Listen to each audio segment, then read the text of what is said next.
Le vent salé avait toujours fait partie de ma vie. Dans notre village, il n'y avait pas une seule journée où l'air n'était pas chargé de l'odeur âcre des algues sèches, ni de ce goût amer qui collait aux lèvres comme une promesse que l'on n'osait jamais vraiment oublier. Je suis né là, entre les filets pendus aux branches de palétuvier et les cases arrondies couvertes de palmes. Je pourrais fermer les yeux et retrouver le bruit exact de l'écume qui vient mourir sur la plage, comme une respiration lente et obstinée. À Tchamba, notre village, la mer n'était pas seulement un horizon, c'était une présence. Une présence parfois tendre, parfois cruelle. Elle donnait quand elle voulait donner, elle reprenait quand elle voulait reprendre. Les anciens disaient qu'elle avait un caractère de mère capricieuse, douce un jour, colérique le lendemain. On lui parlait avec respect, presque avec crainte. Avant chaque pêche, les hommes versaient quelques gouttes de vin de palme dans l'eau, comme on s'incline devant une reine. Je me souviens de mes matins d'enfance, les femmes assises en cercle sur le sable, leurs mains vives écaillant les poissons encore frétillants. Leurs rires roulaient comme des vagues, éclaboussant l'air de leur complicité. Les enfants, les plus téméraires, plongeaient dans les flaques laissées par la marée, cherchant des crabes à la carapace dure. Les plus petits, eux, s'accrochaient au pagne de leur mère, en silence, hypnotisés par l'infini mouvant du large. Moi, j'étais de celles qui regardaient plus qu'elles ne jouaient. Je restais longtemps immobile, mes pieds enfoncés dans le sable humide, à observer les va-et-vient des vagues. Elles me semblaient raconter une histoire que je n'arrivais pas encore à comprendre. Une histoire vieille comme le monde, faite de départ et de retour, de perte et de renaissance. J'apprenais à écouter le langage de la mer bien avant d'apprendre à lire les signes tracés sur les ardoises de l'école. Mon père était pêcheur. Il passait ses nuits en pirogue, son corps maigre balancé par les flots comme une branche fragile. Parfois, il rentrait avec des paniers pleins, et alors, notre case sentait la friture et la fête. Mais parfois, il revenait les mains vides, et sa bouche se fermait comme une porte close. Ma mère, elle, portait toujours la même sérénité, elle posait ses mains sur ses épaules et disait doucement. L'océan prend, l'océan donne. Patience. Cette phrase, je l'ai entendue 1000 fois. Et plus tard, elle a pris un sens que je n'imaginais pas encore. Car le village avait ses habitudes, ses règles, ses certitudes. On croyait aux signes, aux augures. Chaque changement était scruté, interprété. Une algue venue d'ailleurs, une tortue échouée sur la plage, un oiseau qui chantait hors saison, tout cela pouvait être un présage. Et l'on répétait sans cesse que la mer cachait ses mystères et ne les révélait qu'à ceux qu'elle choisissait. Ce matin-là, pourtant, rien ne semblait différent. Le soleil se levait lentement derrière la ligne d'eau, étirant des reflets d'or et de cuivre sur la surface calme. Je portais un panier de coquillages que j'avais ramassé à l'aube. Je sentais encore le frais du sable sous mes pieds.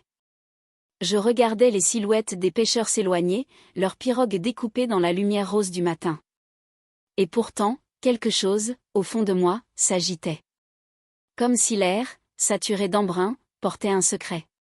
Comme si la mer me murmurait une histoire qui allait bouleverser ma vie. Je ne savais pas encore que ce jour-là, au bord des vagues, j'allais rencontrer l'enfant qui changerait à jamais le rythme de mon souffle. Il y a des soirs où la mer semble s'approcher plus que d'habitude, comme si elle voulait franchir la limite du sable pour entrer dans nos cases. Ces soirs-là, les vieux disent qu'il faut se méfier, que l'océan vient chercher ce qui lui manque. Ce soir-là, je n'avais pas peur. Je me tenais seule, assise sur un rocher noirci par le sel, et je regardais la lune danser sur l'eau. L'air était lourd, chargé d'une odeur métallique, comme avant un orage. Mais le ciel restait clair, silencieux, si bien que chaque clapotis, chaque battement de vague résonnait plus fort que d'habitude. Mon cœur, lui aussi, battait plus vite. Peut-être parce que je savais, sans le savoir encore, que quelque chose allait venir. Je me souviens du moment précis. Un cri. Pas un cri d'oiseau, ni le gémissement du vent. Un cri, humain. Faible, mais insistant, emporté par la vague comme une feuille fragile. Mon corps tout entier s'est tendu. J'ai cru d'abord à une illusion. Mais le cri est revenu. Plus proche. Plus aigu. Mes pieds se sont mis à courir avant même que ma raison ne me donne la permission.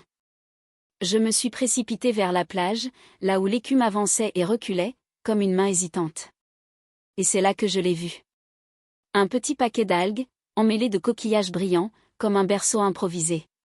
Et dans ce berceau, un enfant. Un nourrisson. Sa peau luisait comme si elle avait été huilée par les vagues. Ses yeux étaient fermés, mais sa bouche s'ouvrait pour pousser ce cri qui avait traversé la nuit. Je me suis figée. Tout mon corps tremblait. Une pensée m'a traversée, la mer a jeté un de ses secrets sur le rivage. Car aucun bateau ne s'était échoué, aucune femme du village n'avait perdu un enfant. Cet être ne venait pas de nous. Il venait de plus loin. De plus profond. Je me suis accroupie, mon souffle court, mes mains hésitant à le toucher. La lune éclairait son visage. Un visage paisible malgré le sel qui collait à sa peau. Alors, une chaleur étrange m'a envahi. J'ai senti mes bras s'ouvrir comme d'eux-mêmes. Je l'ai pris contre moi. Son petit corps était froid, mais vivant. Et quand sa joue a effleuré la mienne, j'ai entendu au fond de moi quelque chose qui ressemblait à une promesse. Je suis restée longtemps immobile, à genoux dans le sable, serrant ce bébé inconnu contre ma poitrine. La mer, devant moi, semblait s'apaiser. Les vagues, soudain, avaient ralenti, comme si elles s'étaient retirées en silence, laissant leur offrande derrière elles. Puis la peur est revenue. Que diraient les autres ? Dans mon village, on craignait tout ce que l'on ne comprenait pas. Et un enfant échoué sur la plage serait pour eux un signe, un présage. Pas une bénédiction. Non. Un malheur. J'ai hésité. Devais-je le laisser là, rendre à l'océan ce qu'il m'avait confié ? Ou bien devais-je écouter ce battement de cœur minuscule contre le mien, ce battement qui résonnait comme une vérité ? Mes jambes se sont levées d'elles-mêmes. Je l'ai enveloppé dans mon pagne. Et j'ai marché, lentement, vers le village endormi. Chaque pas était lourd, chaque pas résonnait d'un doute. Mais dans mes bras, l'enfant avait cessé de pleurer. Il dormait. Comme si, déjà, il avait trouvé une maison. Cette nuit-là, sans le savoir, j'ai choisi. J'ai choisi d'aimer un enfant qui n'était pas de mon sang, mais qui venait de mon cœur. Et derrière moi, la mer, dans un murmure que je n'oublierai jamais, a semblé dire. Tu es désormais lié à moi. Je n'ai presque pas dormi cette nuit-là. L'enfant reposait dans un panier, près de mon lit. Sa respiration était douce, régulière, comme une marée discrète. Moi, je restais éveillée, mes yeux grands ouverts dans l'obscurité, à écouter ce souffle fragile qui s'entêtait à vivre. Chaque fois qu'il bougeait, mon cœur bondissait. J'avais peur qu'il disparaisse, comme un rêve qu'on ne retient pas au réveil. Au matin, le soleil s'est levé, plus vif que d'habitude. Le village s'éveillait, ses bruits familiers résonnaient, les voix des femmes qui pilaient le mil, les rires des enfants courant pieds nus, le chant des coqs trop fiers. Mais moi, je tremblais. Car je savais que l'heure viendrait où il faudrait montrer l'enfant. Je n'ai pas eu le choix. Une voisine est entrée dans ma case, son panier d'arachides sur la tête. Quand elle a vu le bébé dans son panier d'algues, elle a poussé un cri qui a attiré d'autres femmes. En quelques instants, ma case s'est remplie de visages écarquillés, de murmures inquiets, de mains qui se signaient dans l'air. « C'est un enfant de l'eau !» s'est exclamée une vieille, ses yeux agrandis par la peur. « La mère ne rejette rien sans raison », a ajouté une autre, secouant la tête. « Aminata, qu'as-tu ramené dans ta case ? Tu veux attirer le malheur sur nous tous ?» Les mots tombaient sur moi comme des pierres. J'ai voulu expliquer, dire que c'était un bébé comme les autres, qu'il avait besoin de chaleur, de lait, de protection. Mais ma voix s'est brisée. J'ai serré le pagne autour de lui, comme si le tissu pouvait être une armure contre leur jugement. Très vite, l'affaire est arrivée aux oreilles des anciens. On m'a convoqué sur la place du village, sous le grand fromager où se prenaient toutes les décisions. Le bébé dormait contre moi, sa petite main agrippée à ma peau. Le conseil s'est réuni, hommes au visage grave, femmes plus âgées que la poussière, leurs yeux brillants de méfiance. Le chef du village, un homme à la barbe blanche, m'a regardé longuement. Puis il a dit, d'une voix lente comme la houle. « Laminata, ce que tu as trouvé ne t'appartient pas. La mère a ses mystères. Cet enfant n'est pas un cadeau, il est un signe. Et nous devons craindre les signes. » Un frisson a parcouru l'assemblée. Certains murmuraient qu'il fallait le rendre à l'océan, d'autres qu'il fallait l'abandonner sur le rivage. Une vieille femme, voûtée comme une branche morte, a crié. « Si nous gardons cet enfant, la mer réclamera nos vies. » J'ai senti mes jambes flancher. Mais à cet instant, le bébé a gémi dans mes bras, cherchant mon sein, comme s'il savait que le monde hésitait sur son sort. Un feu s'est levé en moi. Une flamme que je ne connaissais pas. Je me suis redressée. Et d'une voix que je ne me savais pas capable d'avoir, j'ai dit. Il est vivant. Et tant qu'il est vivant, il a le droit d'être aimé. Je ne le rendrai pas à la mer. Un silence pesant a suivi. Les regards ont fusé. Certains ont ri, un rire sec, méprisant. D'autres ont secoué la tête, résignés. Mais moi, je tenais bon. Alors le chef a soupiré. Si tu choisis de garder cet enfant, Aminata, sache que tu le feras seul. Qu'aucune main ne viendra t'aider. Et si le malheur s'abat sur nous, nous saurons d'où il vient. Les mots étaient une condamnation. Mais je les ai acceptés. Car dans mes bras, l'enfant s'était calmé, comme s'il comprenait ma décision. Ce jour-là, j'ai appris ce que c'était que d'aimer contre le monde entier. Les jours qui suivirent furent les plus lourds et les plus lumineux à la fois.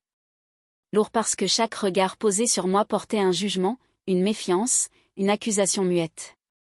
Lumineux parce qu'à chaque fois que mes yeux se posaient sur lui, l'enfant mystérieux que j'avais recueilli, je sentais une douceur se répandre dans mon corps, comme l'eau fraîche qui descend dans la gorge après une longue soif. Il n'avait pas de nom. Dans le silence de ma case, je l'appelais simplement mon petit, ou bien je chantonnais pour lui des berceuses que ma mère m'avait apprises. Mais bientôt, il me sembla qu'il méritait un nom qui soit une promesse. J'ai choisi Samba. Un nom court, rond, qui roulait comme une vague douce, facile à prononcer, mais qui portait en lui l'élan de la vie. Samba. Je me suis mise à répéter ce nom doucement à son oreille, et chaque fois ses paupières battaient comme si le monde entier l'appelait. La première nuit après la décision du conseil, je n'ai pas fermé l'œil. Il pleurait sans cesse, et je n'avais ni lait ni mère pour lui. J'ai couru chercher une voisine, malgré la honte, malgré son regard glacial. Elle a détourné le visage. Personne n'osait approcher l'enfant. Alors, j'ai improvisé. J'ai pris une petite calebasse, j'y ai versé de l'eau légèrement sucrée avec de la pâte de mil, et j'ai essayé de le nourrir ainsi. Au début, il a toussé, refusé. Puis ses lèvres ont accepté la goutte, et il a bu. Je me suis mise à pleurer de soulagement.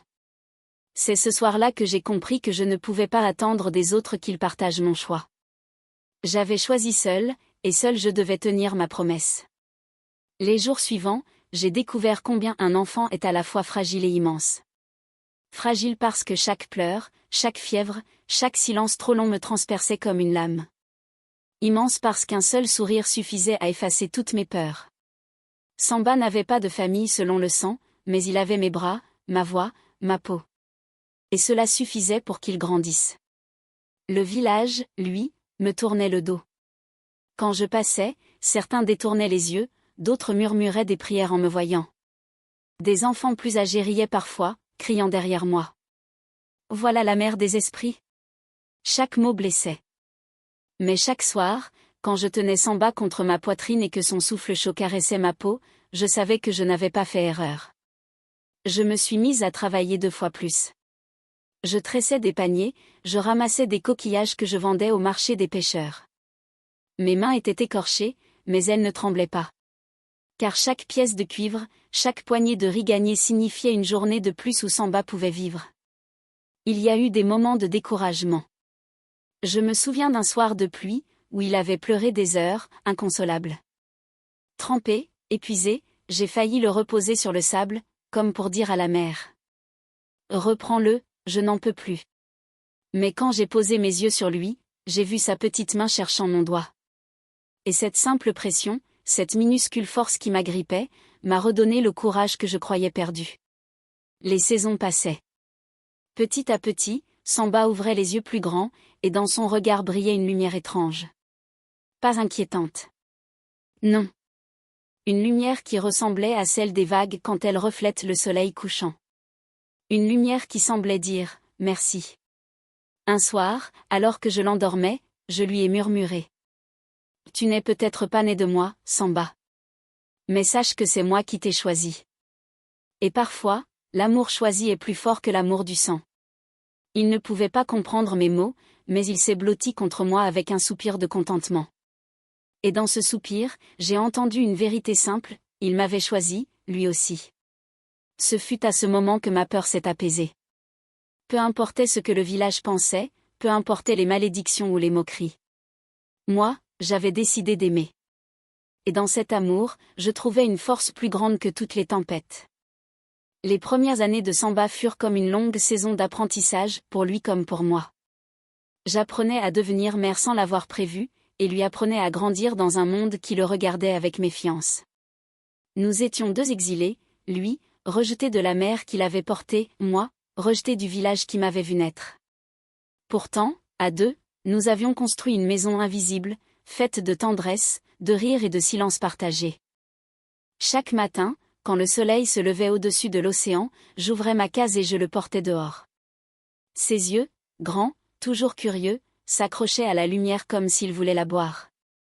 Il tendait ses petites mains vers les reflets de l'eau, comme s'il voulait attraper le ciel qui se posait à la surface. Parfois, il riait tout seul, un rire cristallin qui se mêlait aux cris des mouettes.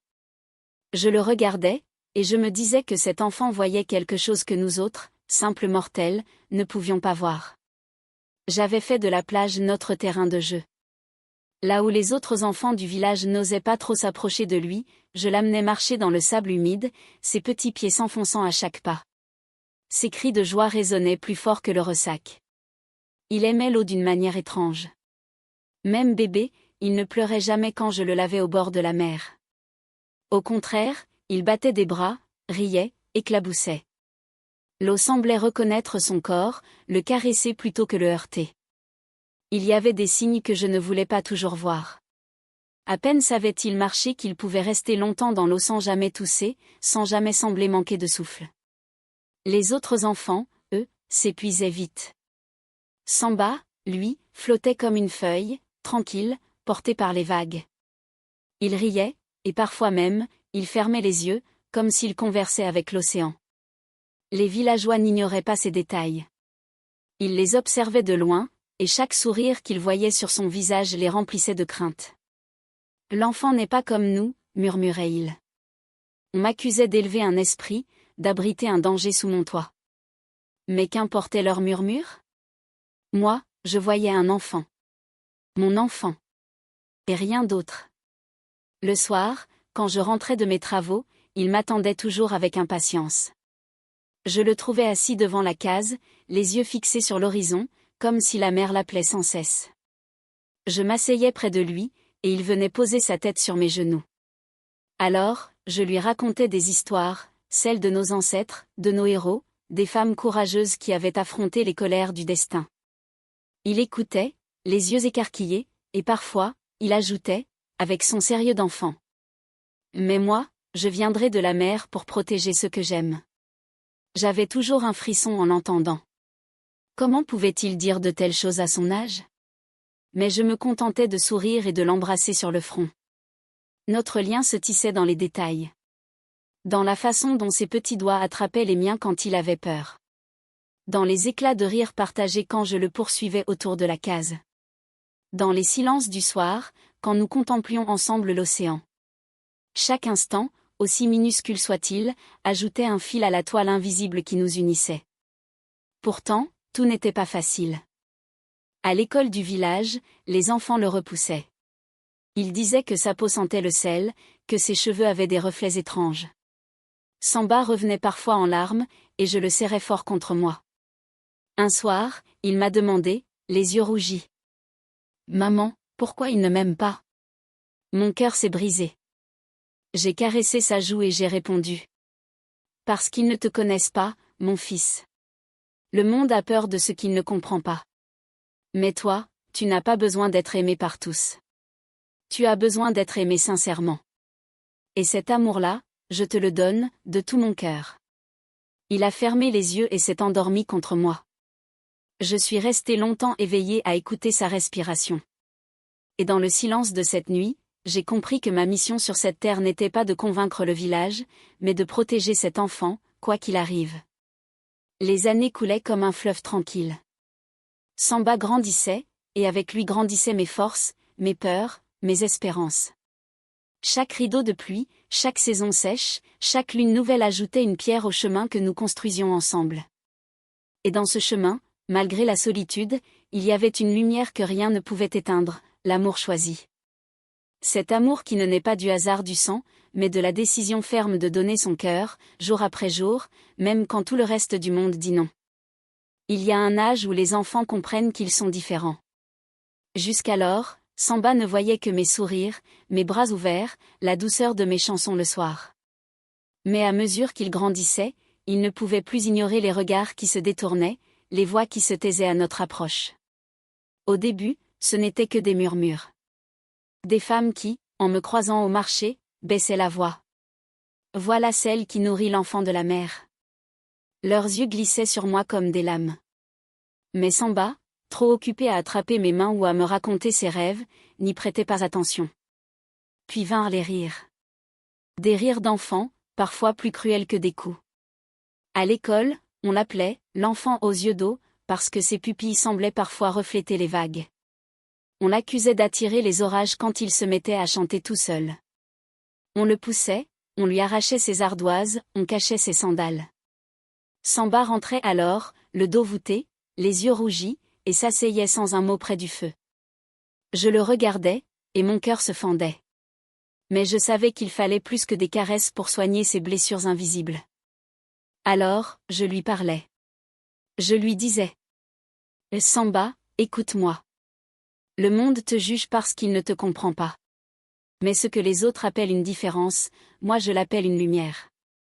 Et un jour, ceux qui se moquent verront que ta lumière est plus forte que leur ombre. Il hochait la tête, sans toujours y croire. Mais au fond de ses yeux, je voyais une graine de courage qui ne demandait qu'à grandir. Un soir, après une journée particulièrement dure, il m'a demandé, d'une voix tremblante.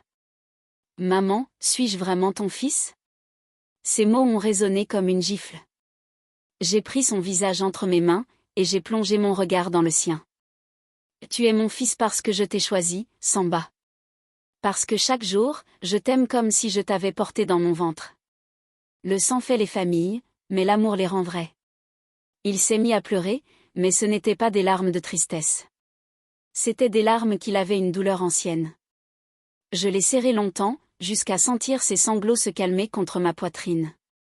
Le village, lui, restait impitoyable. On disait que sa présence faisait fuir les poissons, que ses jeux avec les vagues irritaient l'océan. Chaque malheur devenait sa faute, une barque renversée, une pluie tardive, un filet vide. Les accusations glissaient comme du sel sur mes plaies. Mais jamais je ne les laissais atteindre Samba. Je portais ce fardeau à sa place. Je prenais sur moi les insultes, les menaces, les silences glacés. Mais à l'intérieur, je faisais une promesse chaque matin, tant que je respirerais, jamais il ne se sentirait seul. Et peu à peu, malgré la dureté des autres, Samba apprenait à marcher droit. À relever le menton, à sourire même quand on le pointait du doigt. Il avait compris, mieux que moi encore, que la mère elle-même l'accompagnait. Qu'il n'avait pas besoin de l'approbation des hommes, tant qu'il avait d'un cœur où reposait son âme. Le temps, au village, n'était pas compté en heures ni en jours. Il se mesurait aux marées, aux cris des mouettes, aux saisons de pluie et de sécheresse. Les années s'étiraient comme un long filet qu'on tire hors de l'eau, parfois lourd de promesses. Parfois vide comme le sable. Samba grandissait, et avec lui grandissaient mes silences. Chaque saison révélait quelque chose de nouveau en lui, ses mains qui s'agrandissaient, capables d'empoigner un panier de poissons, sa voix qui se faisait plus grave, semblable au roulis profond de la houle, son regard, toujours tourné vers l'horizon, comme s'il guettait un appel invisible. Nous avions appris à vivre dans la patience. Le matin, je me levais avant le soleil, j'allumais le feu, et Samba sortait chercher de l'eau. Nous parlions peu, mais chaque geste portait le poids de notre tendresse. Lui qui autrefois courait pieds nus dans le sable, marchait désormais d'un pas calme, posé, comme s'il portait déjà une responsabilité qu'aucun enfant de son âge ne devrait connaître. La mère, elle aussi, changeait avec lui. Quand il approchait de ces vagues, le ressac semblait ralentir, comme pour l'écouter.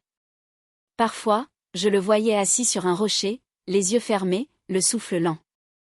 Le vent soulevait ses cheveux, et j'avais l'impression qu'il priait, mais pas comme nous. C'était une prière silencieuse, une conversation intime entre son âme et l'océan. Le temps passait, et chaque cycle de lune ajoutait une ride à mon visage, mais donnait de la force à son corps. Je me surprenais souvent à le contempler en secret, ses épaules s'élargissaient, ses pas gagnaient en assurance, et pourtant, dans ses gestes, il y avait toujours cette douceur première, celle de l'enfant qui riait en éclaboussant l'eau. Le village, lui, n'avait pas changé. Les soupçons, les moqueries, parfois même la peur se perpétuaient. Mais plus le temps passait, moins je sentais leur importance.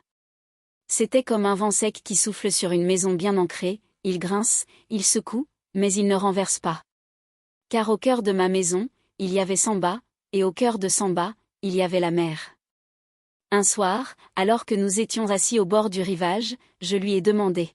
« Que attends-tu toujours en regardant la mer ?» Il a pris un moment, puis a répondu d'une voix grave. « J'attends le jour où elle aura besoin de moi. » Ces mots ont traversé mon cœur comme un éclair.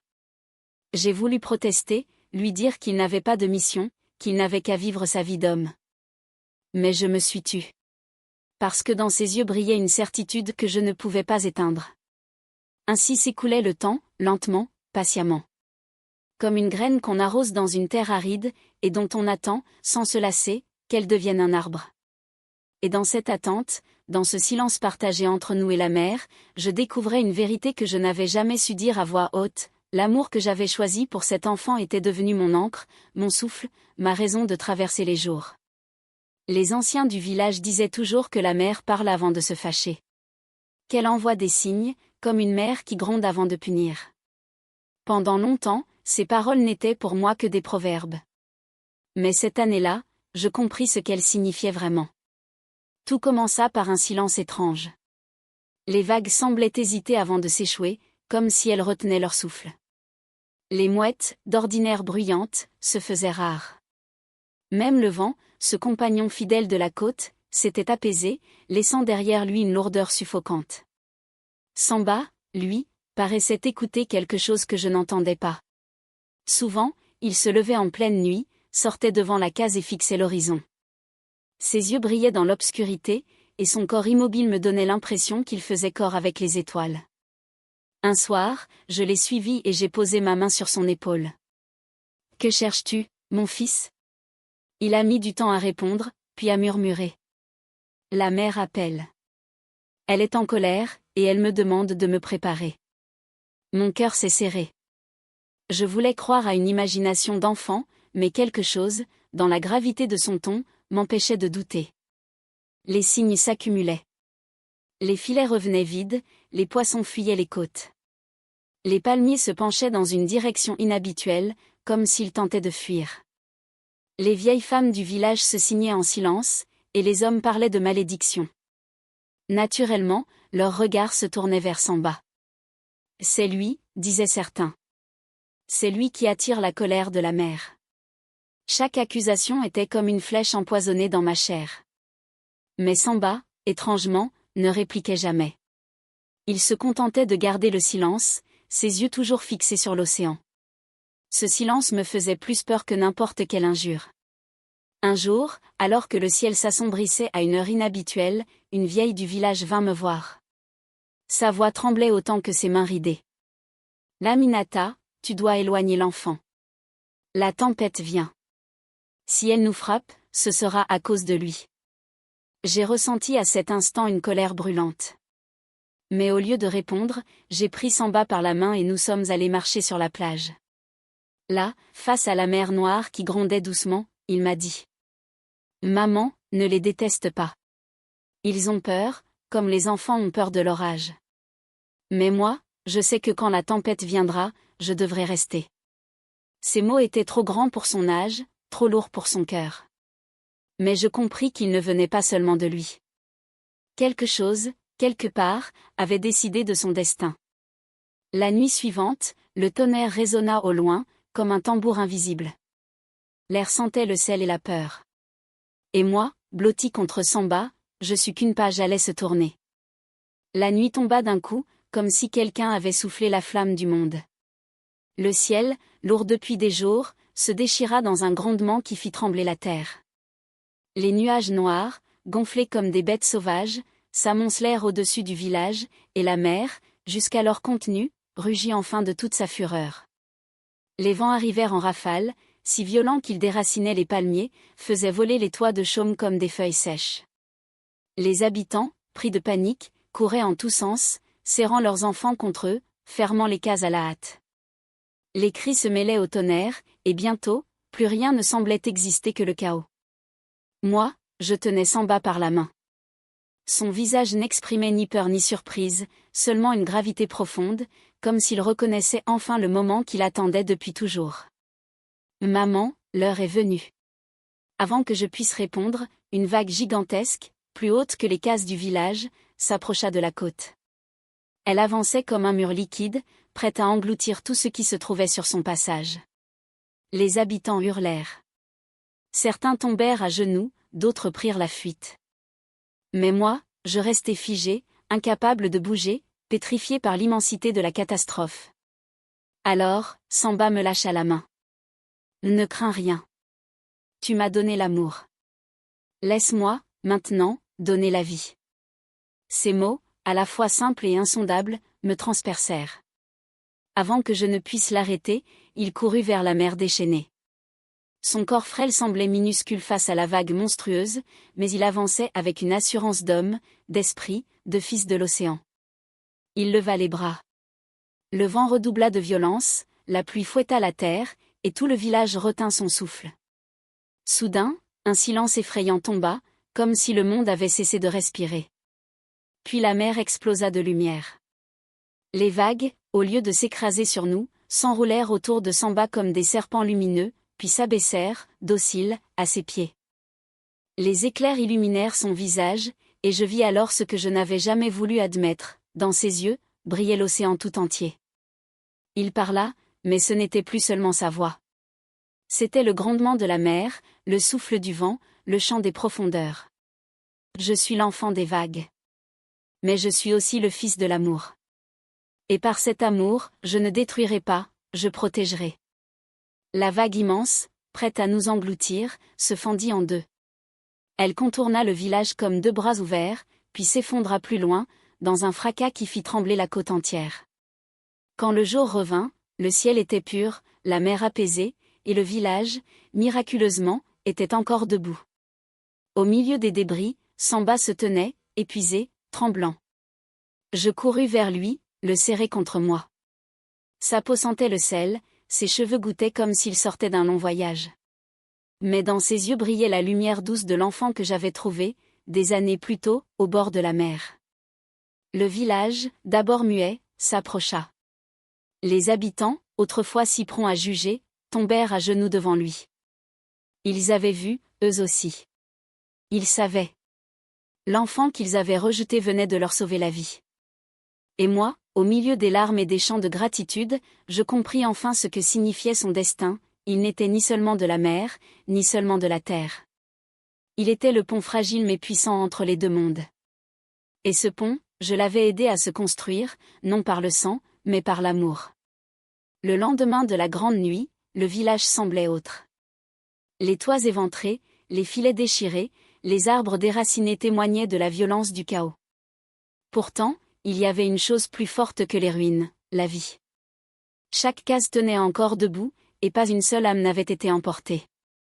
Les habitants sortirent en silence, comme après un long cauchemar. Tous les regards se tournèrent vers Samba, qui marchait à mes côtés, les traits encore fatigués mais le regard calme. Là où autrefois se lisaient la peur et le rejet, je vis quelque chose de nouveau, le respect.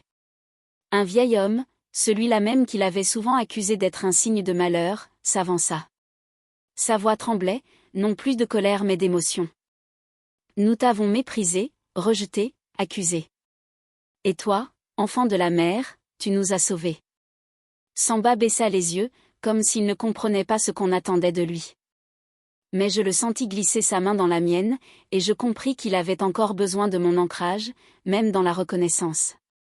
Alors, Les villageois s'approchèrent.